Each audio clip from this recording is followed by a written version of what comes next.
Good morning everyone. आज के इस वीडियो में हम लोग पढ़ेंगे class 11 physics properties of bulk matter का इंपॉर्टेंट टॉपिक डेंसिटी। डेंसिटी क्या होता है? डेंसिटी का मतलब होता है घनत्व। तो डेंसिटी हमारे लिए कोई नया टॉपिक नहीं है, इससे पहले भी हम लोगों ने बहुत बार डेंसिटी का चर्चा किया है। जब हम लोग क्लास 9-10 में भी पढ़ते हैं तो वहाँ डेंसिटी के बारे में आपको पढ़ाया जा चुका है। ठीक है, तो यहाँ पर हम लोग डेंसिटी को बहुत ही सिंपल तरीके से समझेंगे कि डेंसिटी का सबसे पहले जो फॉर्मूला है अब वो पढ़ लोगे तो आपको ये कॉन्सेप्ट क्लियर हो जाएगा।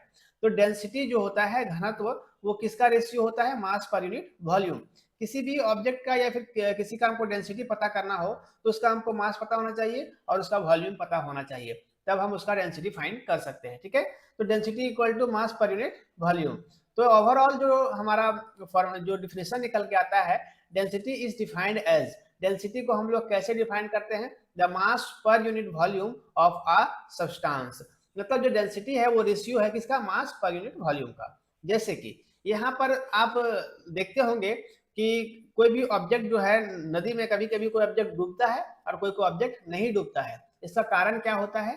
तो वहां पर आप देख सकते हैं यहाँ से पिक्चर 2 में, जो ऑब्जेक्ट अगर हेवी है, जो ये पानी का जो घनत्व है, डेंसिटी है, उससे अगर इसका घनत्व ज्यादा है ऑब्जेक्ट का, ये वाटर है, ये ऑब्जेक्ट है ना, तो अगर ऑब्जेक्ट का जो डेंसिटी है वो ज्यादा है तब वो डूबेगा।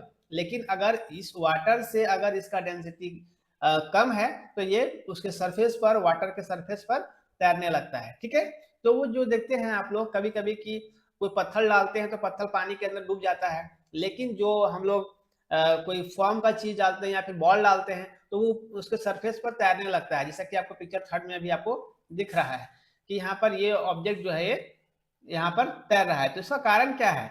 लाइट ऑब्जेक्ट और हैवी ऑब्जेक्ट जो होगा ना वो डूब जाएगा इसके सरफेस पर, और लेकिन जो लाइट ऑब्जेक्ट होगा, जो हल्का ऑब्जेक्ट होगा, पानी से इसका कम डेंसिटी होगा, वो उसके ऊपर में तैरने लगेगा। ठीक है, चलिए, तो हमारा यहाँ से क्या फॉर्मूला निकल करके आता है? मास पर यूनिट वॉल्यूम। अगर हमको किसी का डेंसिटी पता करना हो तो उसका हमको मास और वॉल्यूम दोनों पता होना चाहिए, तब हम उसका जो मास है, सॉरी डेंसिटी है, वो हम लोग फाइंड कर पाते हैं। तो इसका एसआई यूनिट जो होता है वो क्या होता है? केजी। केजी, यहाँ से केजी पर मीटर क्यूब। ठीक है, ये केजी पर मीटर क्यूब। अब यहाँ से इसका डायमेंशनल फॉर्मूला क्या होता है? ऐसा यूनिट पता है आपको, केजी पर मीटर क्यूब। अगर हम स्मॉल अमाउंट में निकाले तो यहाँ पर ग्राम सेंटीमीटर क्यूब लगाओगे। ठीक है, इसका ऐसा यूनिट निकल गया। यहाँ से डायमेंशनल फॉर्मूला क्या होता है इसका डायमेंशनल फॉर्मूला होता है m⁻1, l⁻³ और t⁻0। देखिए, ये सब क्वेश्चंस आपको कहाँ पर पूछा जाएगा? ये सब क्वेश्चंस आपको ऑब्जेक्टिव क्वेश्चंस में पूछा जाता है हमेशा। क्लास 11 का जो एग्जाम है ऑब्जेक्टिव एग्जाम ही होता है, तो उस समय ये सब आपका क्वेश्चंस इंपॉर्टेंट हो जाता है, क्योंकि हमेशा आपको ऑब्जेक्टिव क्वेश्चंस में इस तरह का क्वेश्चन देखने को मिलता है कि density of sorry dimensional formula of density क्या होता है। 4 ऑप्शन दे देगा आपको उसमें से सही ऑप्शन टिक करना होगा। ठीक है, तो अब यहाँ से पहला जो हम लोग पढ़े डेंसिटी के बारे में, अब हम इसका अगला टॉपिक जो पढ़ेंगे रिलेटिव डेंसिटी। रिलेटिव डेंसिटी क्या होता है? इसको हम लोग स्पेसिफिक ग्रेविटी भी बोलते हैं।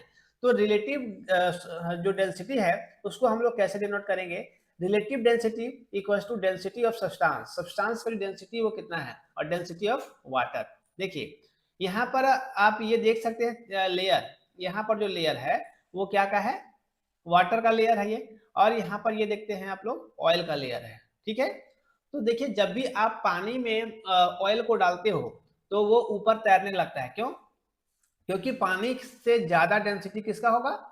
ऑयल का होगा, तेल का होगा, इसलिए उसके सरफेस पर वो तैरने लगता है। हम लोग अभी क्या पढ़े कि अगर लाइट वेट होगा तो वो उस सरफेस पर तैरने लगेगा, लेकिन अगर हेवी वेट होगा तो वो वाटर के अंदर चला जाएगा।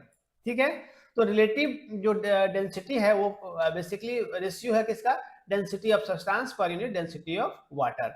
सब्सटेंस का डेंसिटी घनत्व कितना है और डेंसिटी ऑफ वाटर, वाटर का घनत्व कितना है, उस बात पर रिलेटिव डेंसिटी मेजर करेगा, डिनोट करेगा। ठीक है, यहाँ से रिलेटिव डेंसिटी को आरडी से हम लोग डिनोट करेंगे। यहाँ से P S by P W, ये क्या है? पी एस कहने का मतलब सॉरी ये रो होगा ना, rho S by row W. तो रो एस कहने का मतलब यहाँ से डेंसिटी ऑफ सब्सटेंस और ये डेंसिटी ऑफ वाटर।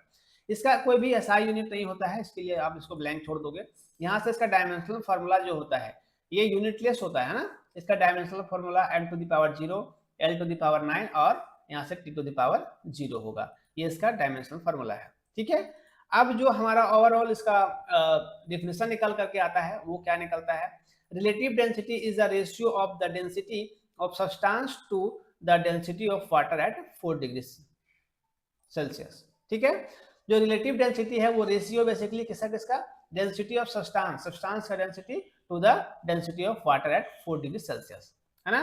तो रिलेटिव डेंसिटी और डेंसिटी के बारे में इस टॉपिक पर आप लोग को डिटेल समझाया गया। आई होप आपको ये पूरा टॉपिक समझ में आया होगा, और इस तरह का वीडियोस, इस तरह कंटेंट मेरे चैनल पर रेगुलर अपडेट होते रहते हैं, इसलिए आप मेरे चैनल को जरूर से सब्सक्राइब कर लोगे और वीडियो को जितना हो सके शेयर करोगे, जिससे और भी बच्चे मेरे साथ जुड़ करके बेहतर से बेहतर तरीके से फिजिक्स पढ़ सकेंगे और सीख सकेंगे। और बेल आइकन को प्रेस कर लेना है, जिससे मेरा अपडेट सुबह 10 बजे आता है, वो अपडेट सबसे पहले आप तक पहुंचे और आप उस वीडियो से लाभ उठा पाओ, सीख पाओ। और इसका एक स्क्रीनशॉट ले लेना है ताकि आप एक प्रॉपर नोट्स बना पाओ और उससे अपना तैयारी बेहतर कर पाओ।